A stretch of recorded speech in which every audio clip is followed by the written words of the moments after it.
Banner लिए नारे लगाते रैली निकालते दवा व्यवसायियों की एक तस्वीर आज की बड़ी खबर है। इस खबर बड़े होने का एहसास इस बैनर पर लिखी पंक्तियां ही करा रही हैं। बैनर पर लिखा है कि हम दुखी हैं कि हम आपको औषधि उपलब्ध नहीं करा पा रहे हैं क्योंकि हम स्वयं पीड़ित हैं और मेरा उपचार नहीं हो रहा है। यह खबर हर उस घर में चर्चा का विषय है जहां कोई बीमार है।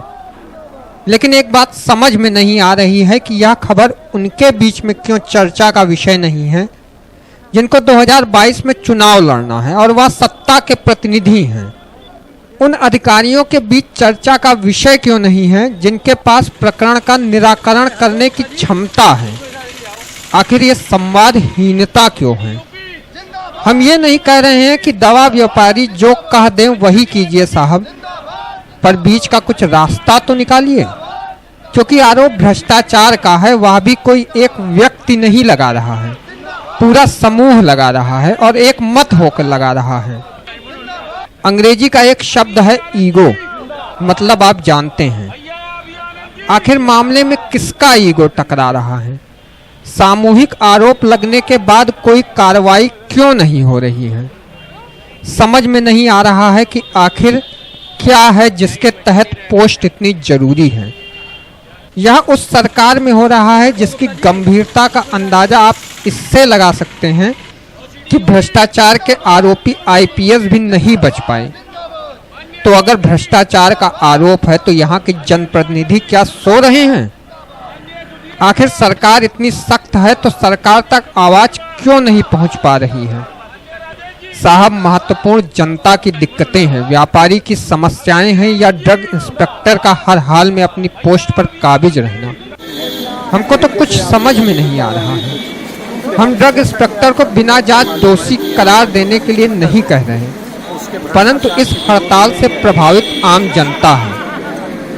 इसके लिए कम से कम 2022 में चुनाव लड़ने वाले जनप्रतिनिधि इस आवाज को सरकार तक पहुंचाएं, बीच का कोई रास्ता निकालें। प्रतिनिधियों को या जो हमारे जनता है उसको दवाई बिना कितनी परेशानी होती है, उसके बाद भी आज अभी तक जो है संज्ञान में नहीं लिया और कोई कार्रवाई, जबकि इंस्पेक्टर जो होता है और एफडीए का जो यहाँ इंचार्ज होता है वो डीएम साहब होते हैं, हाँ जिलाधिकारी साहब होते हैं। उनको संज्ञान में लेकर के इस मामले को निपटाना चाहिए था और उस भ्रष्ट अधिकारी के खिलाफ कार्रवाई करनी। वो खुद उसको सस्पेंड कर सकते हैं, वो खुद यहाँ से उसको निलंबित कर सकते हैं या उसको यहाँ से संस्तुति दे सकते हैं कि यहाँ से उसका ट्रांसफर किया जाए।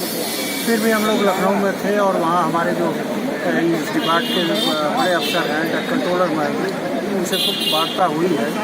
उन्होंने हम लोगों को आश्वस्त किया है कि हम उसका ट्रांसफ़र जल्दी ही कर देंगे। चूँकि कल सैटरडे था, आज संडे है, ऑफिसेज बंद थे, लोग जो है जिसकी वजह से वार्ता काफ़ी अच्छी नहीं हो पाई। फिर भी पूरी तरह से आश्वस्त किया है ड्रग कंट्रोलर ने कि इसको हम हटा देंगे। और इस इंस्पेक्टर के खिलाफ तो 2011 में सस्पेंड हो चुका है। इसके जहाँ भी जाता है, जिस जिले जहाँ में जाता है, इसकी यही स्थिति है। हर जगह इसके ऊपर भ्रष्टाचार का आरोप लगा है और वहाँ से इसको किसी न किसी रूप से दंडित होकर के वहाँ से निकलना पड़ा। तो आज फैजाबाद के लोगों ने 3 साल में आज ही जा कर के ऐसा निर्णय लेना पड़ा। दवा व्यवसायी या कोई भी व्यवसायी जल्दी ऐसा निर्णय नहीं लेता कि उसको अपना व्यापार बंद करना पड़ा। ये एक स्कीम पे पहुँच गया और उसके बाद जो है यहाँ के व्यापारियों ने बंद किया और आज 3 दिन हो गया इसको संज्ञान में लेते हुए। आज हम लोग फैजाबाद से, लखनऊ से फैजाबाद आए हैं और अभी वार्ता करके इस विषय में कोई न कोई निर्णय लेंगे। प्रशासनिक अधिकारियों से भी मुलाकात करेंगे, कोशिश करेंगे मिलने की। मांगे अगर नहीं पूरी होती है तो किस तरीके का क्या आंदोलन आप करेंगे?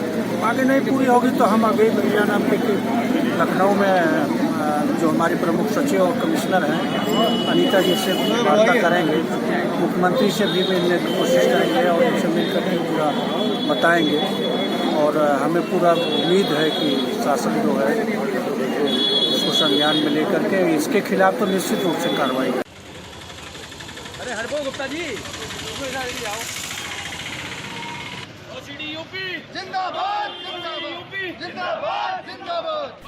कैमरामैन विशाल श्रीवास्तव के साथ अमित मिश्रा, अयोध्या समाचार, अयोध्या।